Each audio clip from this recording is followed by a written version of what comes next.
इस वीडियो में हम डेमोग्राफिक एनवायरनमेंट की बात करेंगे। जनसंख्या संबंधी परिवेश।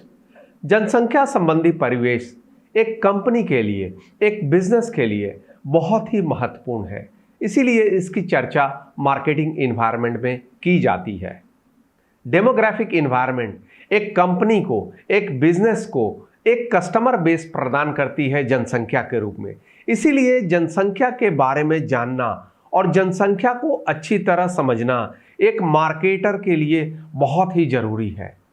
जब हम डेमोग्राफिक एनवायरनमेंट की बात करते हैं तो हम बात करते हैं पॉपुलेशन के साइज की, पॉपुलेशन के ग्रोथ रेट की, हम बात करते हैं एज की, हम बात करते हैं sex, education, income, occupation, marital status, family size, family life cycle, religion, nationality और सोशल क्लास की। ये सारे बिंदु एक मार्केटर के लिए बहुत ही महत्वपूर्ण है, क्योंकि इन बिंदुओं के आधार पर ही एक मार्केटर कस्टमर बेस को टारगेट कर सकता है, उन्हें सेगमेंट कर सकता है और अपनी कंपनी को पोजीशन कर सकता है। डेमोग्राफिक एनवायरनमेंट को बेहतर ढंग से समझने के लिए हम 3 पहलुओं पर चर्चा करेंगे। पहला पॉपुलेशन, दूसरा पॉपुलेशन एज मिक्स और तीसरा लिटरेसी। ये तीनों ही फैक्टर एक मार्केटर के लिए, एक कंपनी के लिए बहुत ही इंपॉर्टेंट है।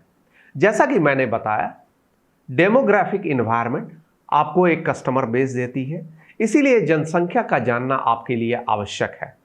अगर हम वर्ल्ड पॉपुलेशन की बात करें तो वर्ल्ड की पॉपुलेशन 779 करोड़ है, 779 करोड़ वर्ल्ड पॉपुलेशन है। इसमें एशिया की पॉपुलेशन 460 करोड़, चाइना और इंडिया की पॉपुलेशन 281 करोड़, अफ्रीका की पॉपुलेशन 130 करोड़, यूरोप की पॉपुलेशन 75 करोड़, लैटिन अमेरिका और कैरेबियन कंट्रीज की पॉपुलेशन 59 करोड़, नॉर्थ अमेरिका की पॉपुलेशन भी 59 करोड़, ओशियाना और ऑस्ट्रेलेशिया की पॉपुलेशन 4.2 करोड़ है। यह है पूरा कस्टमर बेस। अगर हम इंडिया की बात करें तो इंडिया की पॉपुलेशन 138 करोड़ है और इंडिया वर्ल्ड का दूसरा सबसे पॉपुलस कंट्री है, सबसे अधिक जनसंख्या वाली कंट्री है। इससे ज्यादा जनसंख्या वाली कंट्री आपको पता ही है, वो है चाइना। और तीसरे नंबर पे यूएसए है, लेकिन यूएसए की पॉपुलेशन काफी कम है और वो है 33 करोड़। 2050 के आसपास ऐसी उम्मीद लगाई जा रही है कि इंडिया वर्ल्ड में सबसे ज्यादा पॉपुलेटेड कंट्री होगा, सबसे ज्यादा जनसंख्या भारत में होगी और ये चाइना को भी सरपास कर जाएगी। इसका मतलब ये है कि एक बड़ा कस्टमर बेस इंडिया के मार्केट में मौजूद है और उस कस्टमर बेस को आप टारगेट कर सकते हैं। इसके अलावा आपको पॉपुलेशन एज मिक्स के बारे में भी जानना आवश्यक है। पॉपुलेशन एज मिक्स आपको यह जानकारी देने में मदद करता है कि विभिन्न वस्तुओं और सेवाओं के लिए डिमांड का साइज क्या है, कितनी बड़ी मार्केट है। अगर बात करें हम मोबाइल फोन्स की तो कितना बड़ा मार्केट है, टेलीकॉम सर्विसेज की कितना बड़ा मार्केट है, या डायपर्स का ही इंडिया में कितना बड़ा मार्केट है। तो इन सब वस्तुओं और सेवाओं के मार्केट के बारे में जानकारी आप अच्छी तरह प्राप्त कर सकते हैं जब आप पॉपुलेशन एज मिक्स को समझने की कोशिश करेंगे। अब मैं यहां 2 एग्जाम्पल लेना चाहता हूं। एक एग्जाम्पल है इंडिया का और एक एग्जाम्पल है जापान का। इन दोनों एग्जाम्पल से आपको पॉपुलेशन एज मिक्स समझ में आएगा और इसकी इंपॉर्टेंस भी आपको समझ में आएगी। अगर इंडिया की हम बात करें तो आपको पता होगा कि इंडिया आज के समय में डेमोग्राफिक डिविडेंड के दौर से गुजर रहा है। इसका मतलब भारत एक यंग कंट्री है और भारत की पॉपुलेशन काफी यंग है। अगर फिगर के रूप में बात करें तो इंडिया की 62.5% पॉपुलेशन, 62.5% पॉपुलेशन 15 से 59 वर्ष के बीच में है। उस मामले में इंडिया की काफी हद तक जो जनसंख्या है वो यंग है। अगर हम मीडियन एज की बात करें तो भारत में मीडियन एज 28 वर्ष का है, जबकि चाइना और यूएस में मीडियन एज 37 वर्ष का है।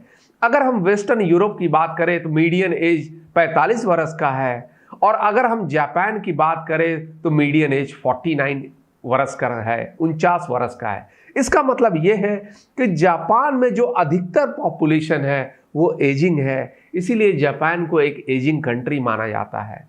और अगर जापान के डेटा की भी बात करें तो आप ये पाएंगे कि 2020 में जापान में 65 वर्ष या उससे अधिक लोगों की पॉपुलेशन 27% थी। 27%, एक चौथाई पॉपुलेशन से भी ज़्यादा है।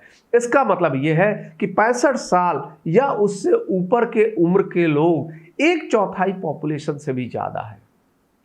अब एक मार्केटर के लिए, एक बिजनेस के लिए, एक कंपनी के लिए इसका मतलब क्या है? इसका मतलब समझना बहुत ही इंपॉर्टेंट है। इसलिए इसका मतलब समझना बहुत ही इंपॉर्टेंट है क्योंकि जो ये जनसंख्या का बेस है, जो ये कस्टमर का बेस है, अगर यंग है तो यंग लोगों को जो नीड होती है उसकी वो डिमांड करेंगे। अगर ये ओल्ड है तो ओल्ड लोगों की जो नीड है उसकी डिमांड होगी। इसीलिए भारत में आपने देखा होगा कि मोबाइल फोन्स की काफ़ी डिमांड है, लैपटॉप्स की काफ़ी डिमांड है, टेलीकॉम सर्विसेज यानी डेटा की भी काफ़ी डिमांड है, कॉलिंग की डिमांड है, इलेक्ट्रॉनिक गैजेट्स की डिमांड है, home appliances, mutual funds, homes, milk, diaper, खिलौने, ये सब की बहुत ही डिमांड है क्योंकि भारत की पॉपुलेशन एजिंग नहीं है, भारत की पॉपुलेशन यंग है। जबकि जापान की पॉपुलेशन एजिंग है और वहाँ हेल्थ केयर, इंश्योरेंस और बुढ़ापे में जो भी चीज़ों की रिक्वायरमेंट होती है उनकी नीड वहाँ ज़्यादा है। इसीलिए जो कंपनियां हैं, जो बिजनेसेस हैं, उन नीड्स को केटर करेंगी तभी वो मार्केट में सक्सेसफुल रह पाएंगी। इसीलिए पॉपुलेशन एज मिक्स को आपको समझना बहुत ही जरूरी है। इसके अलावा हम बात करते हैं तीसरे फैक्टर की। तीसरा फैक्टर है लिटरेसी।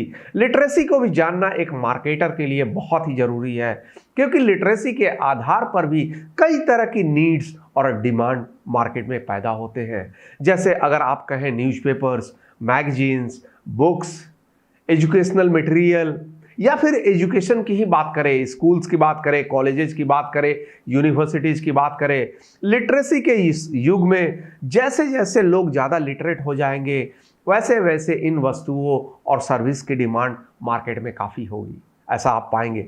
लिटरेसी के अलावा आज के युग में इंटरनेट लिटरेसी का भी बहुत ही महत्व है और एक मार्केटर को, एक बिजनेस को इसे समझना बहुत ही ज़रूरी है क्योंकि इंटरनेट लिटरेसी भी कई तरह के प्रोडक्ट्स और सर्विसेज की डिमांड क्रिएट करती है। जैसे आपने देखा होगा कि रिलायंस जियो के आने के बाद आजकल डेटा का कंजम्पशन काफ़ी बढ़ गया है क्योंकि डेटा सस्ती हो गई है। इसका मतलब ये है कि टेलीकॉम सर्विसेज की काफ़ी डिमांड बढ़ गई है। टेलीकॉम सर्विसेज के साथ ही मोबाइल फ़ोन्स की डिमांड बढ़ गई है, लैपटॉप्स की डिमांड बढ़ गई है। सो इन सब प्रोडक्ट्स की डिमांड बढ़ गई है। इसी के साथ आप ये भी देखेंगे कि लोग अगर ज़्यादा से ज़्यादा कनेक्टेड होंगे तो वो जीमेल यूज करेंगे, गूगल का प्लेटफॉर्म यूज करेंगे। इसके अलावा लोग सोशल मीडिया से भी कनेक्टेड होंगे, फेसबुक, इंस्टाग्राम, ट्विटर, व्हाट्सएप, ये सब आजकल काफ़ी पॉपुलर होते जा रहे हैं और ये इंटरनेट लिटरेसी का भी कमाल है। इसलिए एक मार्केटर को, एक बिजनेस को, एक कंपनी को डेमोग्राफिक इन्वायरमेंट के बारे में जानना और समझना बहुत ही ज़रूरी है। इसीलिए हमने पॉपुलेशन एज मिक्स तथा लिटरेसी की बात की। इसलिए आपको डेमोग्राफिक इन्वायरमेंट के बारे में समझना है, जानना है, एज ग्रुप के बारे में जानना है, सेक्स के बारे में जानना है, मैरिटल स्टेटस के बारे में जानना है।